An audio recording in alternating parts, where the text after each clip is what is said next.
Hey folks, what's going on? My name's Ollie. Welcome back to the channel. And today, I'm going to answer the question, should you come to London to study at university? So for a little bit of context, I'm a 21-year-old currently studying liberal arts at King's College London, and I'm currently nearing the end of my first semester here. So far, I'm having a great time, but it is a very, very different experience to that had by my friends at other universities in cities outside of London. So today I'm going to present some pros and cons that you should weigh up in making your decision if you're currently in that stage of the application process. I think that whatever university you're looking at going, there's three things that you need to consider. The first being location and the course and university options. The second being expense, and the third being the sense of community around the university and the city. So I'm going to start by talking about the location. And being London, you're at the centre of the world. There are so many things to do. But equally, a really important thing that we need to establish is that there's loads of great unis here.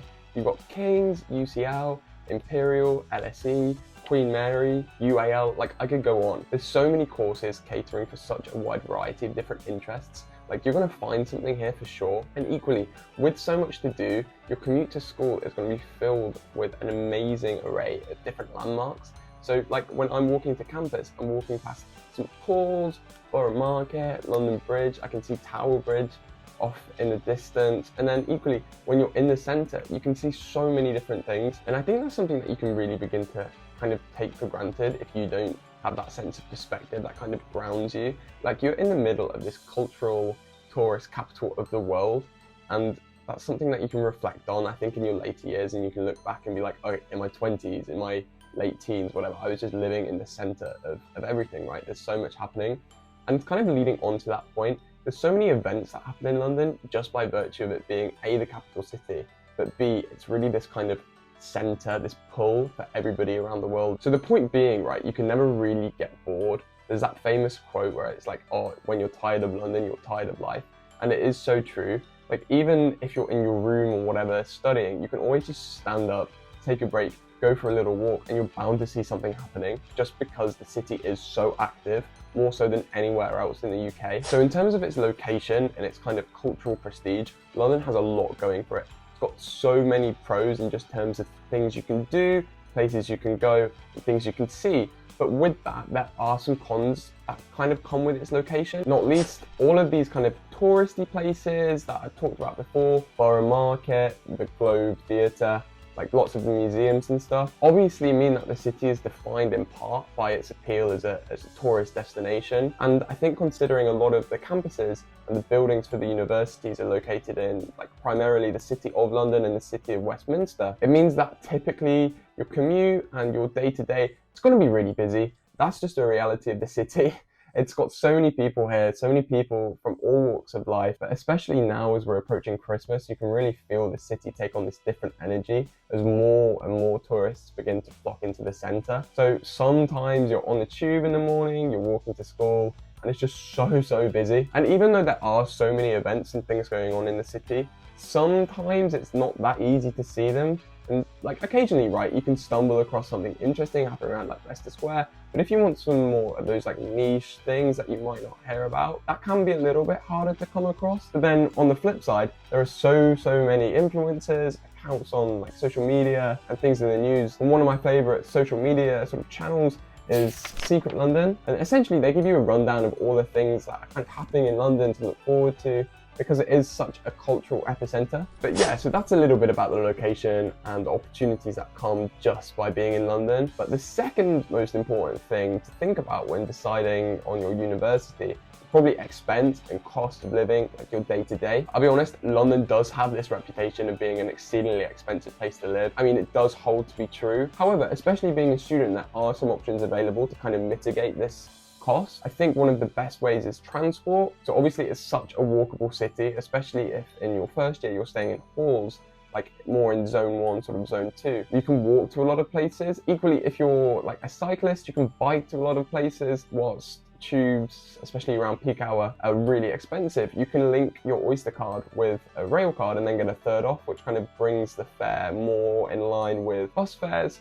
So I think generally transport options can be made a little bit cheaper. And equally, there are some deals and kind of subscription offers that are targeted towards people that live in London and aren't earning those exceedingly high like wages like students, of course. So like the Pret subscription is great if you like coffee, and it gives you a little bit off food as well. And also there's an app called DUSK, which gives you a little bit of a discount on alcohol, and actually you get like a free drink every day if you sign up and go to specific bars and pubs. So there are these kind of offers available. I'll leave a little bit more information down in the description for all of the kind of apps and websites I talk about, so you can just have a little bit of research for yourself and see that they are out there. And also, you don't even need to spend money in London to have a great time. Like, there's so many free things to do. I kind of mentioned before about how you can just have a walk around, and it's such an active city, there's like lots to see, right? Also, there's lots of free museums that just give you free entry and discounts for students, right? So you can get £5 tickets at the Globe to go see a Shakespeare show. There's so many museums as well, like the Science Museum, entry is free, the Tate Modern entry is free. So there's like, you never run out of things to do that don't cost money. It's just a case of finding them. And I think it's also cool to talk about like Christmas time around London, which I might make a separate dedicated video on. But even now, if I'm just sort of touching on it, you can walk down like Oxford Street, Regent Street, and just see all of these amazing decorations people see in the news and on YouTube videos or whatever. It's like on your doorstep. So that's just an option to see. And you can walk in these iconic shops like Fortnum & Mason, Selfridges. You don't need to buy anything. You just go and look at the amazing Christmas decorations and just like almost window shop. Kind of links before, you can never be bored in this city, and there's ways to mitigate the cost. Obviously, the expense of living in London is probably going to be one of the biggest cons that you have to think about before deciding if you want to come and study here. Obviously, rent is astronomically high, even for students. Like, it can be 2 to 3 times more than you'd expect to pay in any other city, and that is something that you do have to think about. And also the nightlife as well, like, it's great, there's a lot of good places to go, but it's expensive. Like, drinks here, you're not going to be paying less than £10 for a cocktail. Like, again, there's happy hour offers and stuff, but this is the kind of thing that you find out as you live here and as you begin to get your bearings a little bit more. Whereas if you were at a different university, like, those student deals would be more targeted and more easily accessible. Also, it's important to mention that there is kind of just a general markup for living in London. Like, a lot of the restaurants and the chains just charge more than anywhere else on account of you being in London, which is a bit strange to get kind of used to, but eventually it's just kind of, it's what you expect. So yeah, your restaurants, your general goods, like eating out, groceries, that kind of thing, they're just going to cost a little bit more than what you're used to. But this isn't all doom and gloom. You can, again, mitigate this cost, like not eating out as often, like flat sharing, just looking around and being sensible with your budgeting. But again, this is a consideration that you have to have. And I think the third and final thing that you have to think about, especially with London, and just choosing a university in general, is kind of the sense of community that you get, which is such an integral aspect of university life. And I think in London, this is something that people often have a misconception about, because it is so big and it is so spread out. It kind of has its pros and cons. But if we start by looking at some of the positives of this, is that it is one of the most, if not the most diverse city in the UK, right? There's so many different communities all spread out over the city that you're sure to find home. Even if you're an international student, right, you're gonna find these communities of people from like where you were born and where you're from. So I think that can mitigate some homesickness if that's like a worry. I know around Brick Lane there's a big Bengali community. Elephant and Castle has like a really big Latin presence, and of course if you go a little bit more south there's a bit of a Caribbean influence, and a lot of that kind of nationality kind of bleeds into the south. And also, one of the things you can't overlook about London is how well connected it is, not just in the city itself, but I mean the amount of airports, train stations, bus stations it has. You're linked not only to the UK and like Edinburgh, Scotland, whatnot, you can get anywhere in Europe, and actually you can get anywhere in the world quite easily. This is kind of big picture stuff though, and when we look at the cons, it kind of reflects back on the university life, maybe more so. So an example that I can give is like lots of the sports clubs have their sort of kind of training facilities further out from the city. So like 40 minutes, 45 minutes, a one-way commute to get to your training session. That's something to think about, just because London is such a metropolitan built-up area. It doesn't have the space for like fields and grass pitches to practice on, especially for universities. I think one of the things that people forget maybe is that London doesn't really operate on a campus university system. I know Queen Mary is a little bit of an exception, but at least for King's and UCL, I can say that for sure. It's kind of buildings that are situated in the city. So you don't really have that campus feel. You can walk outside of your university, walk like 100 meters in a particular direction, and then all of a sudden you're in central London. So it doesn't necessarily feel like a student city. Again, this can be a good or a bad thing. It just depends on the type of person you are. And I guess kind of connected to that is that if you want to go to some of these events or things outside of university, whilst they're there and there's so many available, like they can be a little bit further out just because London is such a sprawling city. But again, that's kind of mitigated by how many different transport options you have. So it's really a balancing act. I think as a final point as well, you can be a little bit isolated from your mates, especially in first year. Like for me, I know some of my friends live a little bit further out in halls, and I think as you move into second and third year probably, and some people choose to rent privately perhaps, then that kind of that space kind of expands and it's a little bit of a longer commute.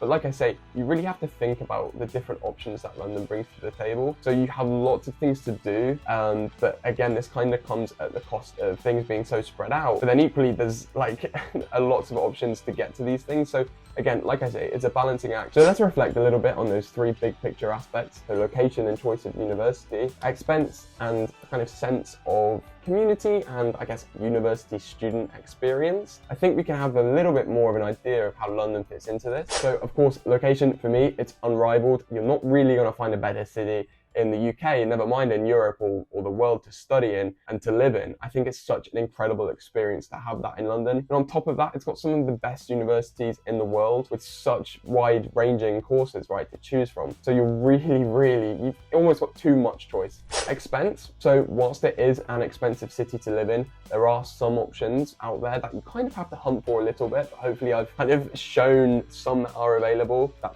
kind of mitigate that cost. Again, I think it's something that you kind of stumble into and then you figure out along the way. But certainly when you're budgeting and stuff, you have to think about London being an expensive city. I know that any sort of loans and help you get from the government, at least as a British kind of student, it comes with a little bit more help, a little bit more money. I think the student loan is a little bit bigger, of course, just because you are in London and there is an appreciation of like the higher cost of living, right? And the student experience, it's a weird one, right? It's going to be different to any other university in the UK. It's very clear that London is not a student city at all in the same way that maybe Leeds is or perhaps Nottingham is. So I think that's something you've got to think about.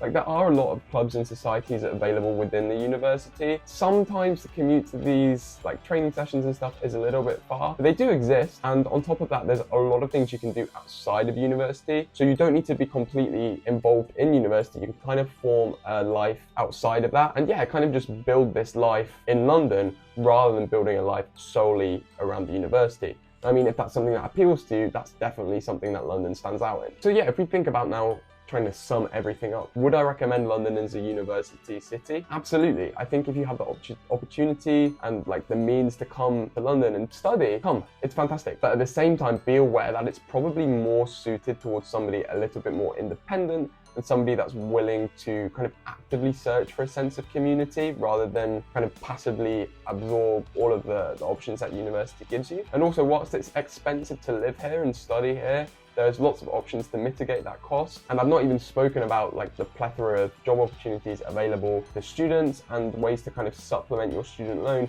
with a little bit of additional income. I think it's really interesting the kind of independence that comes with the London lifestyle. I think that's why it caters a lot towards international students. And you will find probably when you come to London that there is such an international presence within kind of the demographic of the city. And this absolutely translates to the demographic of students, especially at King's. I think it's almost like a 50-50 split between international students and home students. That's really interesting and perhaps something I didn't expect before I came. I've got to be honest, sometimes London can be a little bit overwhelming between it being so busy, like the commute times, and I mean like that 8:30 tubes, like it's just sometimes not so fun. It can be a little bit overwhelming. And also there's this paradox of choice that exists. Like there's so much to do. Sometimes it's a little bit tricky to kind of distinguish what you want to do. So I think that's again another reason why it appeals to perhaps more of an independent person and somebody a little bit that's geared towards that lifestyle who perhaps is aware that they maybe need more of a routine and like a day-to-day idea of how they're going to structure their life, because of course London is so chaotic, you need to balance that in some way. So with all those caveats, of course I recommend London. If you want to come and study here, please come. So that's all for today's video, folks. Thanks so much for watching. Make sure to leave a like, subscribe, but also leave any comments if you've got any questions questions, I'll be more than happy to answer and try and point you in the right direction. Like I said, I'm going to leave links to all of the kind of topics and social media pages, websites I've talked about. Just check in the description for those. Thank you so much for watching.